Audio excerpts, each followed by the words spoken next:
지난 4월 29일 광진구의 한 복지관에서 장애인 한마당 축제가 열렸다. 자주 만나요. 좋죠. 나오셨어요. 아무리 바빠도 지역 행사는 빼놓을 수 없다는 추미애 의원. 가장 먼저 도착해 이날의 주인공들과 눈을 맞추며 손을 건넨다. 너무 열심히 해주셔서 감사해요. 가장 힘없고 백 없는 사람이 먼저여야 하고요. 또 그중에서도 장애인 여러분이 먼저여야 합니다.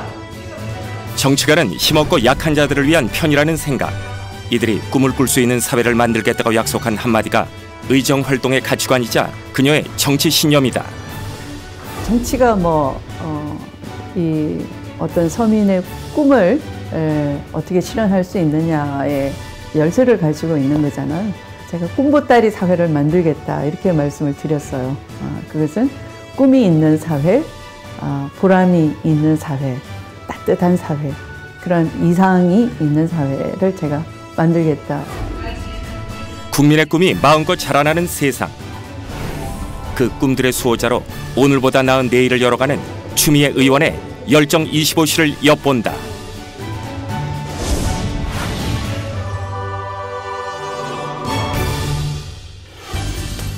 추미애 의원을 찾아온 국회의원 회관. 국회가 열리지 않을 땐 이곳 집무실에서 하루의 대부분을 보낸다. 법안을 준비하고 정책 자료를 살펴보는 전략 기지인 셈이다. 더불어민주당 최초 2년 임기를 채운 당 대표였던 추미애 의원. 판사 출신 국회의원으로 정의사의 구현을 외치며 밤낮 없이 판결문과 씨름하던 그녀를 정계로 이끌었던 사람이 고 김대중 전 대통령이었다. 법전만 들여다보던 그녀에게 정치란 생각해본 적이 없는 분야였다. 정치인으로서 뭘 할 수 있을까 숱한 고민에 밤을 새웠다. 정치를 시작하기 전 상황은 사실은 이 권위주의 통치 시대였잖아요. 그 사법부도 하나의 그 권력에 순응하는 그런 태세였어요. 사법 정의가 실현이 되기 어려운 상황이었어요. 그래서 사법 발전 역시 정치 발전 없이는 이루어질 수 없다. 그런 소신을 가지고 정치를 시작하게 된 것이고요. 15대 국회의원 총선거 당선을 시작으로 국회에 입성. 여러 정치 위기 속에서도 굴하지 않고 당이 나아갈 길을 제시하며 적폐청산을 외쳤고 정권교체에 물결을 만들어냈다. 집권 여당으로서 그 어느 때보다 무거운 책임감을 느끼는 지금 추미애 의원은 더불어민주당 혁신성장추진위원회 위원장으로 국가의 발전 방향을 고민 중이다. 며칠 뒤 서울역에서 추미애 의원을 다시 만났다. 혁신성장추진위원회는 한 달에 한 번씩 각 지역의 산업 현장을 방문하고 있다. 정부 정책이 뒷받침돼야 되는 것은 정책의장과 함께 정부 측에 당이 건의받은 것과 또 당의 제안사항을 함께 보태서 의견을 드리고 당정청 간의 혁신성장을 뒷받침하기 위한 그런 역할을 하고 있어요. 도착하기 전까지 방문할 곳의 자료들을 다시 한번 검토한다. 이날은 하루 종일 경북 구미의 산업단지를 돌아보고 간담회를 가지며 현장의 애로사항을 들어볼 참이다. 현장에 답이 있어요. 사실은 그 혁신성장추진위원회는 각계에서 산업계에 또 직접 CEO로 일을 하시는 분뿐만 아니라 연구자들, 교수들까지 다 망라해서 합류가 돼서 많은 조언을 해주시는데요. 그분들이 했던 말씀들이 현장에 가면 이래서 그때 그런 말씀을 하셨구나. 사실 그냥 회의만 그득그득하면 다 소화가 잘 안 돼요. 느낌이 별로 없어요. 관련 자료를 살피다 보니 어느새 김천 구미역에 도착했다. 이날은 장세영 구미시장도 일정에 동행해서 함께 문제를 고민하기로 했는데 먼저 구미 산업단지에 위치한 생산공장을 둘러보기로 했다. 40여 분을 달려 도착한 구미시. 2,000개가 넘는 기업이 입주한 구미 산업단지는 한국의 근대화를 대표하는 곳이다.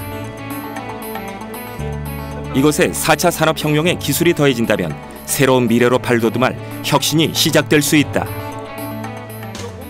혁신 성장하면 한마디로 4차 산업혁명에 대응하기 위한 하나의 정책이라고 할 수 있습니다. 미래 4차 산업혁명이라고 하는 것은 빅데이터나 인공지능, 이 드론이라고 할까요?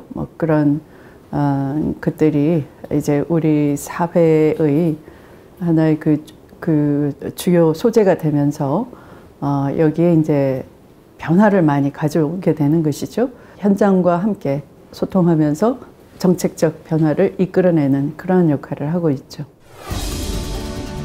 구미의 주력 산업은 제조. 반도체, 디스플레이 등의 다양한 상품이 만들어져 내수 및 해외로 수출되고 있다. 구미를 5G 산업의 메카로 삼아 제조 산업을 부흥시키겠다는 포부도 밝혔다. 현장 시차를 마친 뒤 자리를 옮겨 여러 전문가들과 함께 간담회를 가졌는데 혁신성장추진위원회의 슬로건은 혁신에 혁신을 더하자는 것, 혁신의 의미 자체를 새로운 측면에서 바라보자는 것이다. 그렇죠. 대한민국의 산업의 심장이었고요. 지난 50년간 대한민국의 산업을 일으키고 그 토대를 걷는 데 큰 역할을 해주었습니다. 앞으로 미래 50년도 제대로 길을 잘 잡아서 정책을 다시 세우고 무너지는 제조 산업을 지키고 뿐만 아니라 그 축적된 경험과 노하우를 살려서 앞으로 50년도 대한민국의 그 산업의 메카로서 다시 부활시키는 일들을 우리가 해야 될 것 같습니다. 최근 내수 경기 불황에 이어 대기업 공장 이전으로 하청업체도 구미를 빠져나가는 상황. 공장이 줄어들면서 일자리도 줄었고 이를 찾아 새로 들어오는 인구도 감소되고 있다. 노동자들이 구미를 떠나면서 지역의 상인들도 어려운 상황이다. 입주사들의 고충을 꼼꼼히 챙겨듣는 추미애 의원. 점점 어려워져 가고 있는 구미 경제를 살리기 위한 해결책이 필요하다. 가격적인 면에서 인건비 포션이 한 20% 정도 됩니다. 그러니까 굉장히 좀 불리합니다. 이런 어려울 때일수록 우리 정부나 지자체의 적극적인 투자 촉진 지원이 있어야 절실히 필요할 것입니다.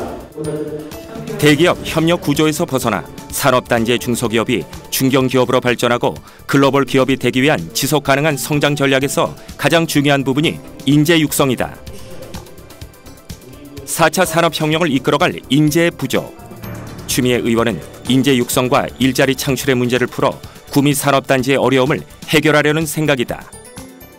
전반적으로 우리 사회가 이제 다시 한번 4차 산업혁명 시대를 끌고 갈 인재의 그 수요 공급망을 다시 한번 점검을 해서 이 산단이 중심이 돼서 지금 이사장님 같이 함께 계시지만 이 산단에서 해당 지자체와 지자체의 그 복지 인프라도 준비를 하고 산단에서도 인재를 사실은 석박사급이 또 어디 가면은 계약직도 차지를 못해가지고 이 인재의 미스매치가 있는 겁니다. 그러한 인재들이 여기 와서 같이 협업을 할 수 있는 그러한 이 인재의 수요 공급을 다시 한번 고민을 해야 되지 않을까 싶습니다. 다시 서울로 올라가는 길. 오늘 현장에서 듣고 느낀 점들을 혁신 정책에 반영할 생각이다. 전국 방방곡곡 혁신이 필요한 곳이면 어디든 갑니다.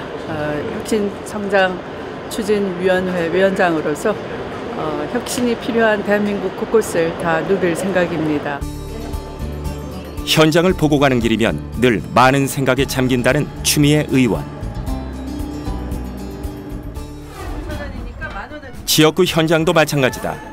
지역 경제 활성화를 위해 재래시장에 가서 홍보를 자처하고 나서기도 했다. 정치인으로서 자신의 뿌리인 광진구 의뢰 발전은 그녀가 늘 가슴 한가운데 품고 있는 정치 목표 중 하나다. 최고야! 지역구 광진구는 저에게 참 소중한 힘의 원천이기도 한데요. 사실은 서민들이 많이 거주하는 곳이고 제가 갔을 때는 그 전에 비만 조금만 와도 물에 잠기는 그런 곳이었어요. 수해 피해가 굉장했고요. 서울시를 설득해서 그곳에 그 물길을 바꾸고 그다음에 그 도심에 있는 유수지를 확대하고 해가지고 이 물난리가 이제 다시는 일어나지 않는 그런 광진구로 만들어낸 거죠. 현장에 답이 있다는 생각으로 주민들 삶의 현장을 함께 해왔다. 그리고 소통을 통해 자신이 주민들에게 보내는 진심, 그 이상의 용기와 힘을 얻는다. 저는 소통은 꼭 말로서 이루어진다고는 생각지 않거든요. 시장에 가면 이렇게 그래도 좀 형편이 되시면 뭐 점포에 앉아가지고 장사를 하실 수 있지만 이 점포도 구하지 못해서 그냥 길가에 이렇게 앉아 계시는 상인들도 참 많아요. 그러면 이제 자세를 낮추어서 그분들 손을 이렇게 감싸지면은 이분들이 손을 자꾸 빼시는 거예요. 내 손에 흙 묻어서 손 더러워진다고 손을 슬그머니 빼시는 거죠. 제가 이제 다시 한번 꼭 지어드리면서 눈을 봅니다. 아유, 어머니 손이 왜 흙 묻은 더러운 손이라고 하세요. 아름다운 손이죠. 이 손으로 자식을 키우시고 가정을 지키시고 또 오늘도 이렇게 고생을 하시는데 이 손을 따뜻하게 잡아드리는 게 제 도리입니다. 이렇게 다시 이제 말씀을 드리면 또 이분이 눈가가 촉촉히 젖어지시는 거예요. 그래서 저는 제 그 말씀으로 좀 위로를 받으셨으면 좋겠다 이렇게 생각을 해요. 그러면 이제 그 눈빛 속에 우리가 해야 될 일이 무엇인가 느껴지잖아요. 재개발 추진, 노후화된 터미널의 정비 사업 등 더 살기 좋은 광진구를 만드는 그녀의 힘찬 행보는 앞으로도 계속될 것이다. 저는 그 부잣집 딸이나 가난한 집 아들이나 출발선을 동등하게 해줄 수 있는 사회를 만들겠다라고 하면서 정치를 시작했어요. 하나의 사회 정의를 외친 것이고요.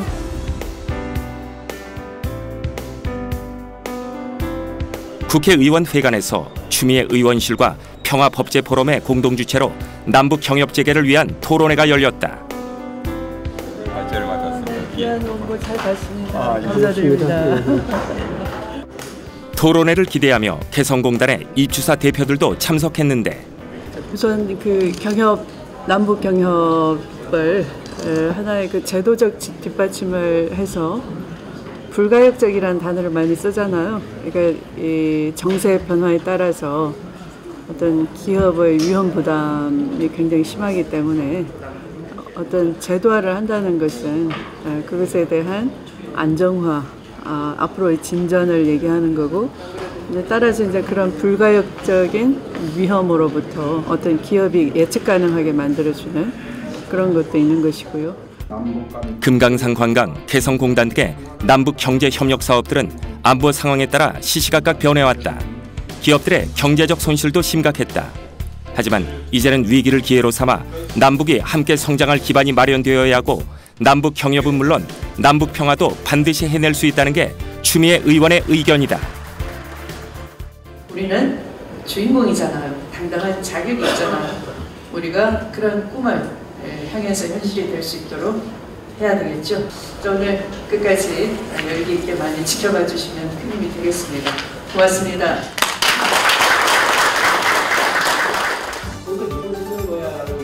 남북의 평화 발전을 향한 국민의 열망이 뜨거운 지금, 현 정부의 대북 정책도 한반도 공동 번영을 기조로 삼고 있다.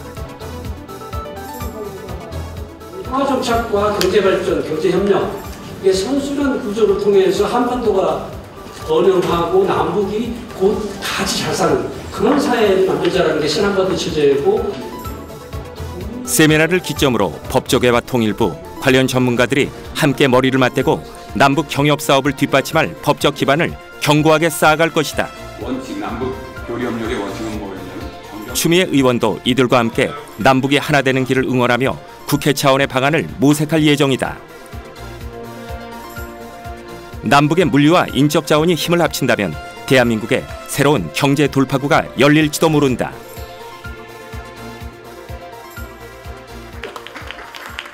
우리에게는 4차 산업혁명에 살짝 뒤져 있지만 준비를 하는 한편 또 다른 출구가 하나 있는 거죠. 그것은 바로 이 남북 평화 교류를 통한 어떤 기업의 활력 제고 또 기회를 얻는 것이기도 하잖아요. 그래서 경협이 우리에게는 하나의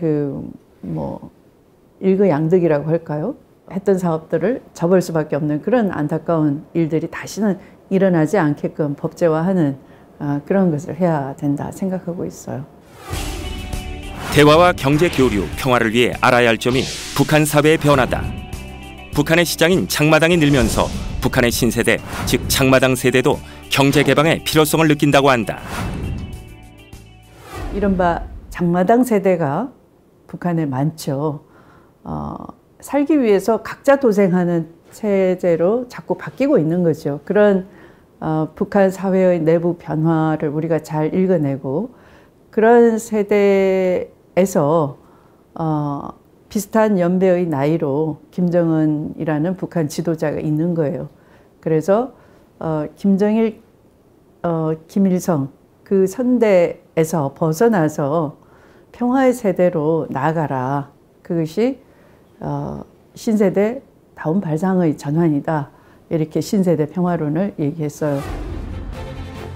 세미나가 끝나고 며칠 뒤 광진구에 위치한 한 대학 캠퍼스에서 추미애 의원의 신세대 평화론 그 주역인 청년들과 함께하는 토크 콘서트가 열렸다.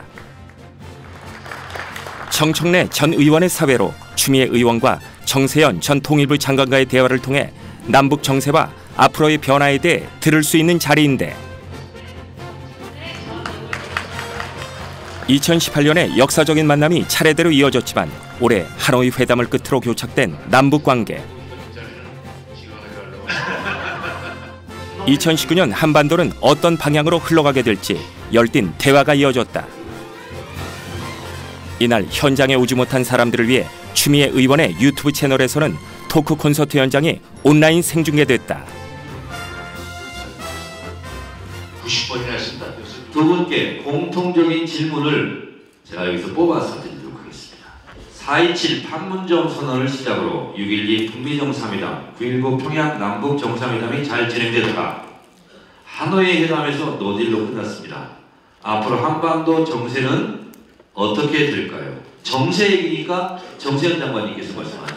남북 정상회담도 가시권 내에 들어오면서 6월까지는 되지 않겠는가. 특히 트럼프 대통령이 6월 말에는 한국에 올 가능성이 있기 때문에 오사카까지 왔다가 고간에 가닥이 잡히지 않겠는가.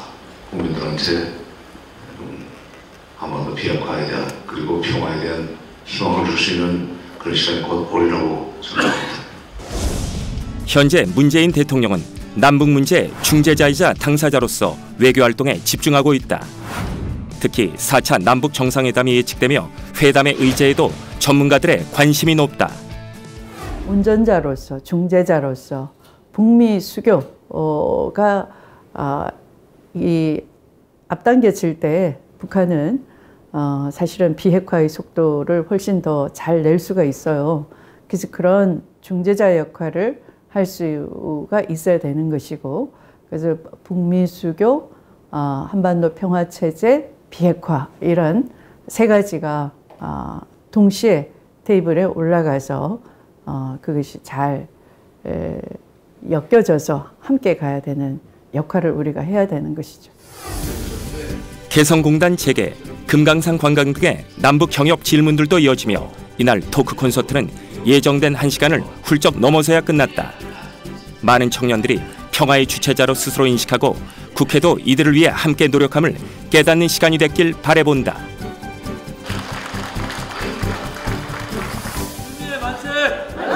신세대들이 자기가 주체라는 의식을 가지고 평화를 일궈 나가야 됩니다. 평화는 그냥 주어지는 게 아니에요. 만들어 나가는 거예요. 만들어 나가는 거기 때문에 신세대들이 평화를 좀 일궈 나갔으면 좋겠고, 또 평화를 먼저 일궈 놓으면 그다음에 통일도 가능해질 겁니다. 평화 통일에 대해서는 확고부동한 그 하나의 의지를 가지고 있다. 이렇게 이제 보여줬을 때 그것으로 이 중단된 금강산 관광 재개나 남북 경협 문제 이런 것도 이제 우리 힘으로 풀 수가 있는 것이죠.